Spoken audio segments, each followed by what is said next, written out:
Hi friends, welcome to Jans creation. എല്ലാവർക്കും നമസ്കാരം. ഞാൻ ജാൻസി. ഇന്ന് ഞാൻ വന്നിരിക്കുന്നത് നിങ്ങളുടെ കുറേ അധികം പേരുടെ ഒരു സംശയത്തിനുള്ള നിവാരണമായിട്ടാണ്. അതായത് എന്നോട് ഞാൻ ചാനൽ തുടങ്ങിയ കാലം മുതൽ നിങ്ങൾ എന്നോട് ചോദിക്കുന്ന ഒരു സംശയമാണ്. ഞാൻ അതിന് കുറേ പേർക്ക് ഞാൻ പേഴ്സണലി മെസ്സേജ് കൊടുക്കുകയും എന്നോട് വാട്സാപ്പിൽ ചോദിക്കുന്നവർക്കൊക്കെ ഞാൻ റിപ്ലൈ കൊടുക്കുകയും ചെയ്തു. പക്ഷേ എന്നിരുന്നാലും എനിക്ക് കൃത്യമായിട്ടൊരു ആൻസർ കിട്ടിയത് എന്ന് പറഞ്ഞാൽ കൺഫേം ആണ്, അതാണ് അതിൻ്റെ ഉത്തരം എന്നുള്ളത് എനിക്ക് ഈയിടെയാണ്. കാരണം ഞാൻ പല എക്സ്പെരിമെൻറ്റുകൾ നടത്തി എനിക്ക് ആ ഒരു പ്രശ്നം വരുന്നില്ലായിരുന്നു. എന്തായിരുന്നു പ്രശ്നം എന്ന് ഞാൻ ആദ്യം പറയാം. പലരുടെയും പ്രശ്നം വരുന്നത് ചുരിദാർ സ്റ്റിച്ച് ചെയ്ത് കഴിയുമ്പോഴത്തേക്കും അവരുടെ കഴുത്ത്, ഫ്രണ്ട് കഴുത്ത് മുകളിലേക്ക് കയറി പോകുന്നു, ബാക്കിലേക്ക് കയറി പോകുന്നു എന്നുള്ളതാണ് മെയിൻ പ്രശ്നം വരുന്നത്. അപ്പം ഞാൻ എൻ്റെ ചുരിദാർ തയ്ക്കുന്നതും എൻ്റെ കസ്റ്റമേഴ്സിന് ചെയ്യുന്നതിലും എനിക്ക് ആ ഒരു പ്രശ്നം ഇതുവരെ വന്നിട്ടില്ല. അപ്പം അതുകൊണ്ട് എനിക്കത് എന്താണെന്നുള്ളതിനുള്ളൊരു കൃത്യമായിട്ട് ഉത്തരം ഞാൻ പറയാറുണ്ടായിരുന്ന ഉത്തരം എന്താ പറയുക, കൈക്കുഴി ലൂസായിട്ട് നിങ്ങൾ റൗണ്ടായിട്ട് പിടിപ്പിക്കാത്തത് കൊണ്ടാവാം എന്നാണ് ഞാൻ പറഞ്ഞിരുന്നത്. പക്ഷേ ഞാനത് ഒരു എക്സ്പെരിമെൻ്റ് പോലെ പലരോടും ഞാൻ ചോദിച്ചു, തയ്ക്കുന്ന പലരോടും ഞാനത് ചോദിച്ചു. അതിൽ നിന്നും എനിക്ക് മനസ്സിലായിട്ടുള്ള ഒരു കാര്യം എന്താണെന്ന് വെച്ച് കഴിഞ്ഞാൽ, നമ്മൾ ചുരിദാർ സ്റ്റിച്ച് ചെയ്യുമ്പോഴത്തേക്കും ഓരോ പാറ്റേണിനനുസരിച്ചാണ് നമ്മൾ ഷോൾഡറും കൈക്കുഴിയും എടുക്കേണ്ടത്. ഇപ്പോൾ ഒരാളുടെ ഷോൾഡറും കൈക്കുഴിയും നമ്മൾ 6 ആൾ എടുക്കുന്നതെങ്കിൽ അത് എല്ലാ പാറ്റേണിനും അത് തന്നെ എടുത്തു കഴിഞ്ഞാൽ ശരിയാവില്ല. അപ്പോൾ നിങ്ങൾ ഇപ്പോൾ എൻ്റെ ചുരിദാർ കട്ടിങ് ആൻഡ് സ്റ്റിച്ചിങ്ങിൻ്റെ വീഡിയോ അല്ല, ക്ലാസ് അറ്റൻഡ് ചെയ്തിട്ടുള്ളവർക്ക് ഞാനത് കൃത്യമായിട്ട് മനസ്സിലാക്കി കൊടുത്തിട്ടുണ്ട്. അതെങ്ങനെ എടുക്കണം, ഏത് രീതിയിൽ ചെയ്താൽ അത് ശരിയാവും എന്നുള്ളതൊക്കെ. അപ്പോൾ എനിക്കത് നിങ്ങൾക്കൊരു വീഡിയോ ആയിട്ട് ചെയ്താലൊന്നും നിങ്ങൾക്കത് മനസ്സിലാവുമെന്ന് എനിക്ക് സംശയമാണ്. കാരണം നമ്മൾ ഓരോ പാറ്റേൺ ചുരിദാർ ചെയ്യുമ്പോഴും സെയിം ഒരാൾക്ക് തന്നെയാണ് ചെയ്യുന്നതെങ്കിലും ആ ഒരാൾക്ക് എടുക്കുന്ന മെഷർമെൻറ്റിൽ വ്യത്യാസങ്ങൾ വരും.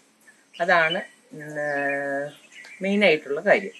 പിന്നെ ഈ ഷോൾഡർ ഉള്ളിലേക്ക്, ഫ്രണ്ട് കഴുത്ത് ബാക്കിലേക്ക് ഇറങ്ങി പോകാനുള്ള മെയിൻ കാരണം എന്ന് പറയുന്നത് നിങ്ങളെടുക്കുന്ന ഷോൾഡറും കൈക്കുഴിയും കൂടുതലായതുകൊണ്ട്, അതായത് ലൂസ് ആയതുകൊണ്ടാണ്. കറക്റ്റായിട്ട് നിൽക്കുകയാണെങ്കിൽ ഈ സാധനം മുകളിലേക്ക് കയറി പോവില്ല.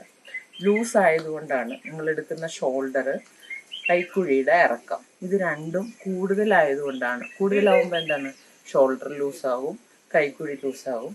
അപ്പോഴാണ് ഈ ചുരിദാർ അങ്ങോട്ടും ഇങ്ങോട്ടും ബാക്കിലേക്കും ഫ്രണ്ടിലേക്കും കയറി ഇറങ്ങി പോകുന്ന പ്രശ്നം വരുന്നത്. അപ്പം നിങ്ങൾ എടുക്കുന്ന ഷോൾഡറും കൈക്കുഴിയും കറക്റ്റായിട്ട് കിട്ടുകയാണെങ്കിൽ ഇത് ഇവിടുന്ന് അനങ്ങില്ല. അതാണ് മെയിൻ കാരണം. അപ്പം നിങ്ങൾ ഓരോ പാറ്റേൺ ചുരിദാറിന്, ഇപ്പോൾ കോളർ ചുരിദാറിന് എടുക്കുന്നത് പോലെയല്ല നമ്മൾ നോർമൽ കഴുത്ത് ഇറക്കി ഒരു ചുരിദാർ ചെയ്യുന്നത്.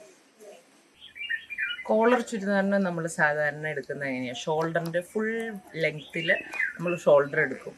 എന്നാൽ കഴുത്ത് ഇറങ്ങിയിട്ടുള്ള ചുരിദാറിന് നമ്മൾ ഷോൾഡർ വിട്ട് കുറയ്ക്കും. കാരണം എന്താ, നമ്മൾ കഴുത്ത് ഇറക്കുന്നതിനനുസരിച്ച് നമ്മുടെ ഷോൾഡർ ഇങ്ങനെ വൈഡായിട്ട് പോകും. അപ്പോൾ അതുകൊണ്ട് ഷോൾഡർ കുറച്ച് വേണം എടുക്കാനായിട്ട്. അപ്പോൾ ഈ ഒരു 2 വ്യത്യാസങ്ങളാണ് മെയിനായിട്ട് വരുന്നത്. കാരണം കഴുത്ത് ഇറക്കുന്നതിനനുസരിച്ച്, കഴുത്തിൻ്റെ ഇറക്കം കൂടുന്നതിനനുസരിച്ച് നമ്മൾ ഷോൾഡർ കുറച്ച് കൊണ്ടുവരണം. അല്ലെങ്കിൽ ഈ പറയുന്ന പ്രശ്നം വരും. അപ്പോൾ നമ്മുടെ ഷോൾഡർ ലൂസായി പോകും. അപ്പോൾ ഓട്ടോമാറ്റിക്കലി നമ്മൾ കൈക്കുഴി താഴത്തേക്ക് ഇങ്ങനെ ഇറങ്ങിപ്പോരും. അപ്പോഴാണ് നമ്മൾ ഇടുന്ന ചുരിദാർ ബാക്കിലേക്ക് കയറി പോകുന്ന ആ ഒരു പ്രശ്നം വരുന്നത്. ഷോൾഡറും കറക്റ്റാണ്, കൈക്കുഴിയും കറക്റ്റാണെങ്കിൽ ചുരിദാർ അവിടുന്ന് അനങ്ങി പോവില്ല. അപ്പോൾ അതാണ് ഇതിൻ്റെ ഒരു മെയിൻ പ്രശ്നം വരുന്നത്. നിങ്ങൾ പുതുതായിട്ട് ചുരിദാർ സ്റ്റിച്ച് ചെയ്ത് പഠിക്കുന്നവരും സ്റ്റിച്ച് ചെയ്യുന്നവരും ഒക്കെ, നിങ്ങളുടെ തന്നെ പേഴ്സണൽ ചെയ്യുന്നവർക്കൊക്കെ ഈ ഒരു പ്രശ്നം മെയിനായിട്ട് വരുന്നുണ്ടെന്ന് എനിക്കറിയാം. കുറേ പേരെന്നോട് ചോദിച്ചിട്ടുള്ളതാണ്, ഇതൊരു വീഡിയോ ആയിട്ട് ചെയ്യാമോ എന്ന് പറഞ്ഞിട്ടുള്ളതുമാണ്. അപ്പം അതുകൊണ്ടാണ് ഞാനിതൊരു വീഡിയോ ആയിട്ട് തന്നെ ചെയ്യുന്നത്. അപ്പം നിങ്ങൾ ഇനി ചെയ്യുമ്പോൾ, ഇപ്പോൾ ഈ ഒരു പ്രശ്നം ഉള്ളവർ, നിങ്ങൾ ഇനി ചെയ്യുമ്പോൾ ഷോൾഡർ ഒരു 1/2 ഇഞ്ച് കൂടി കുറയ്ക്കുക, കൈക്കുഴിയും ഒരു 1/2 ഇഞ്ച് കുറച്ച് എന്നിട്ട് നിങ്ങൾ ചെയ്ത് നോക്കുക. നിങ്ങൾക്ക് എന്നിട്ടും ഈ ഒരു പ്രശ്നങ്ങൾ വരുന്നുണ്ടെങ്കിൽ നിങ്ങൾ എനിക്ക് മെസ്സേജ് ഇടുക. മെസ്സേജ് ഇടുമ്പോഴത്തേക്കും അതിനനുസരിച്ച് ഞാൻ എന്താണ് പ്രശ്നം എന്ന് നോക്കിയിട്ട് ഞാൻ പറയാം. അപ്പോൾ നിങ്ങളുടെ സംശയങ്ങൾക്കൊക്കെ ഉള്ള ഒരു നിവാരണമാകും ഈ വീഡിയോ എന്ന് ഞാൻ വിചാരിക്കുന്നു.